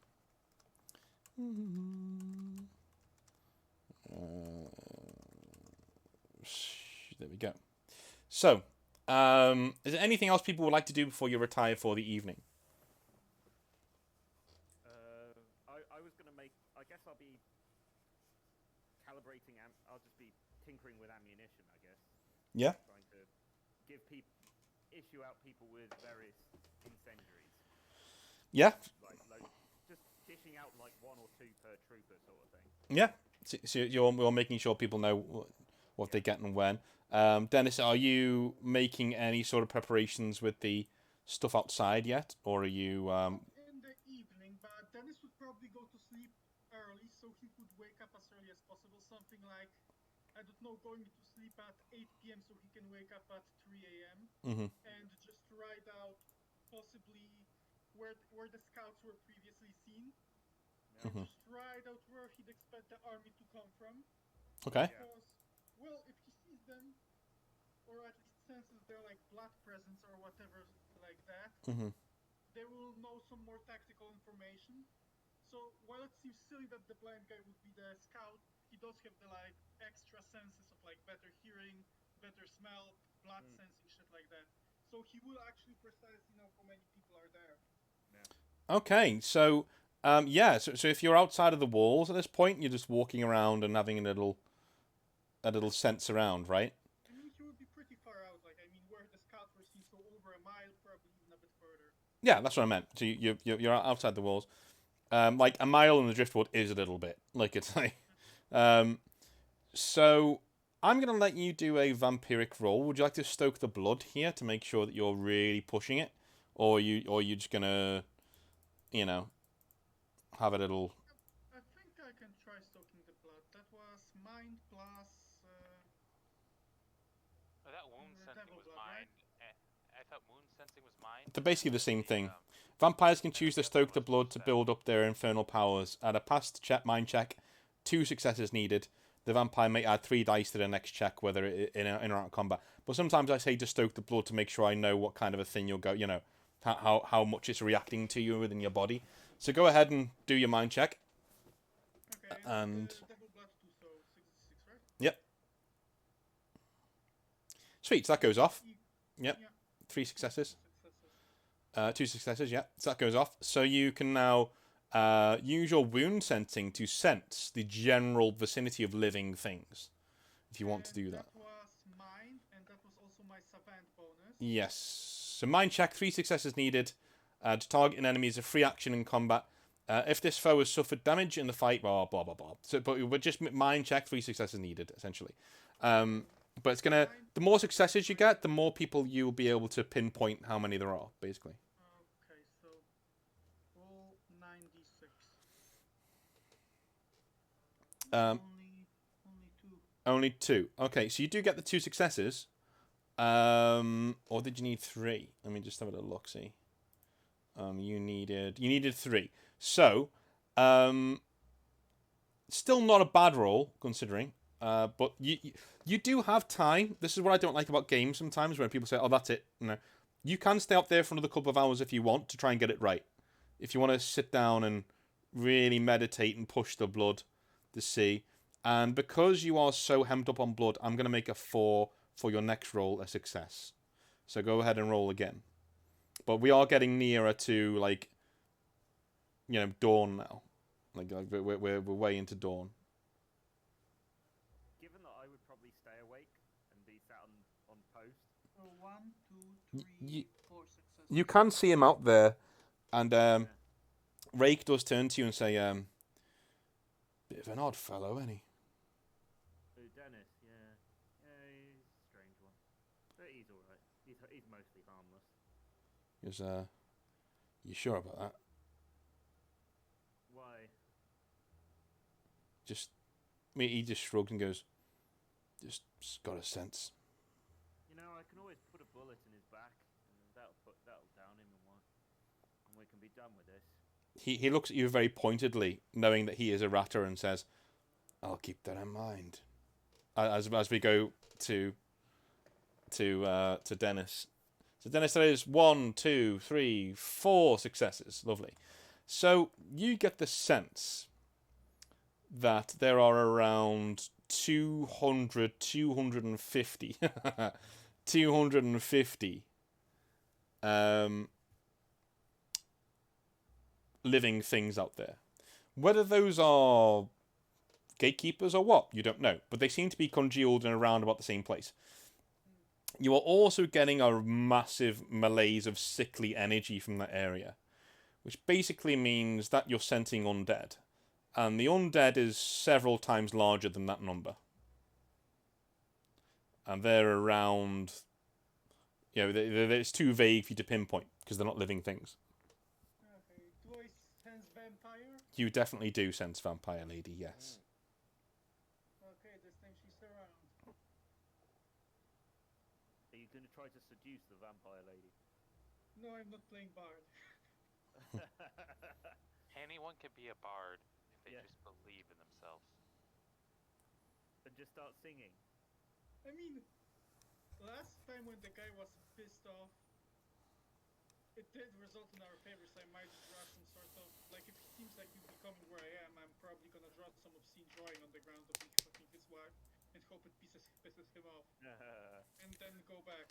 Okay, so you use your... Let's roll for your artistic skills. Let's do a mind check to see how good this is. when you're doing it on the Pain floor. level. Yeah. Does my stoke the blood bonus still apply? Yeah, go for it. Why not? Really lets you tap into that debauched side of your psyche. No. So it's basically just two stick figures. One with a very large penis, and the other one with like a, large breasts and fangs. Just fucking in the desert. You're like, yeah, that'll get him. And you walk off to, and Rake turns around to you, Filbert, and goes, "What the fuck's he doing?" I don't know. I'm just gonna look at Rake and be like, yeah, this one's a bit random sometimes. And then Best not to ask what he's doing. What's up with him? you see Dennis is like jogging just back to the gate as it gets opened for him. I am just going to mockingly draw my rifle at him. I probably have the horse, considering we Yeah, got one. yeah, you can ride back on the horse if you want. You do notice that Filberto's training you, and with the rifle, and then Rake's just looking at Filberto on the wall, just like shaking his head, exacerbated with him, just like. Yeah, I probably, once I'm back, gonna go back and at least whack Filberto once in the face for that one. Okay. So we can roleplay that out if you want, or we can just. I mean, we can roleplay it. We can just assume he walks up and just whacks him in the face once. Okay. Would you react to that, Filberto? Or would it be like a fan? Oh, you would. I would just try to avoid being whacked in the face. Okay. So yeah, the gate closes and Dennis heads up and like just whacks you. Is it going to be like around the head, like a? Stop doing that, or is it like an actual? I'd bloody up his nose, but I don't wanna actually like mess him up. Okay. So Sangan, would we say you'd be walking the town at this point because you know he's out there somewhere, Dennis? So would you want to check out what's going on, or would you like be just asleep right now? I mean, Sangard's gonna probably work fairly late. No, yeah. Just kind of, he doesn't tend to sleep too much. He's probably just helping. He wants the town to be as prepared as possible. So we can say Whatever Dennis is doing, it's yeah. He's gonna do it one way or another. I'll just find out what happened after the fact. Okay, so Rake is like just exacerbated as Dennis comes up, and yeah, and just tries to hit you in the face, Filberto. You do see him coming because it's not like he's not doing it secretly or anything. I'm gonna say, damn it! What do you go? What did you write them a love note? Is that what you were doing out there? I mean, did I already punch him in the face? Or did you roll Yeah, he's about to, Filberto. So do you want to stop him or do you want to actually just take it? I'm just gonna try to dodge. All right. I'm just gonna try to dodge the swing. So considering this is made out of anger, we're going with It's more like punishment. Like, yeah. Don't aim your gun at me. Yeah. So we're gonna go with let's go with strength for Dennis, and we'll go swiftness for Alberto. Does brawn count for this or swordsman? Probably brawn. Swordsman's when you've got swords in your hand. Okay, so just punch in the face. Oh Jesus. Okay. Well, 1, 2, 3, 4 successes. so that is a glancing blow. So he strikes you a glancing blow. It doesn't go to his nose, goes to like the side of your head. Like a bonk on the side of your head. Philip, Dennis, you want to say anything once you've done that, or you? If you want to point your gun at me, pull the trigger. Because this is the last warning. You just get to tell a man you want to kill him that many times before he takes it seriously. And yeah, maybe you need to keep your and I'm just gonna snap back and say, maybe you need to keep your urges under control. I know you have half a brain left, but maybe you noticed that last time we pissed off the guy, he sent out a suicide charge. At least keep that half functioning that you have left. So This time we put the bastard down. So Rake just like walks past you and goes, I'm just gonna leave you guys before you start hugging it out. I've only just eaten. and like just slides past you and goes downstairs. And we can leave it there for this session. That was really, really good. As we prepare for the siege next time. Well, not a siege, more like a battle next time, rather than a siege. But yeah, so not doing any sort of points this time round because we did load last time. But we will be doing them next time. Filberto and Dennis are best of friends. It's good. Yeah, it's kind of escalating. Next Go- time he's gonna break his legs because he just needs arms for shooting. To be fair, you turned up fucking roided as fuck, and I know exactly why you were. And I did actually tell you instantly why, because I needed to do that shit to prepare the attack that took out half the enemies. Yeah, but the reason why I'm so twitchy is because I'm looking at you going, how mentally stable are you? Right. So you're seeing it from the point of view of. I'm seeing this. Right. Okay. You're basically potentially out of control. Yeah. This is why I'm threatening to put a bullet in you, because I might have to put you down. You say that, but at the same time you are an undead. So Dennis is also like, okay, this guy's probably not the same as he was before. That's a good point. That's why we like the conflict, because it's not one-sided. Seems rather hypocritical from that point. So To put you down. what I think what Filberto would say is that his was involuntary. Yeah. That he didn't get to decide whether he was undead or not. And didn't get to decide if he's a vampire. Yeah. I mean, well, you know. But you decided. But what I mean is, you could go out of control because of your blood rage. Your bloodlust could drive you completely insane. That was why I was so worried, because I'm aware that if you have too much blood, you can, I guess, potentially go completely haywire. One last thing is when Ray goes past Sangern, who's like hammering away at an anvil, he goes, you might want to break the two lovers up. I think they're having a bit of a domestic. Yeah. And usually he like walks off. Anger just like sighs so heavily, and just kind of sits down when he's working on, and just kind of goes over to like you know when you have like two dogs yapping at each other. Yeah. You kind of have to pick them both up by the collar and just kind of like look them in the eyes and say no. He just. Basically, what he's gonna do. Fair enough. All right, that's where we will leave it for this week anyway, and we'll go into it next time.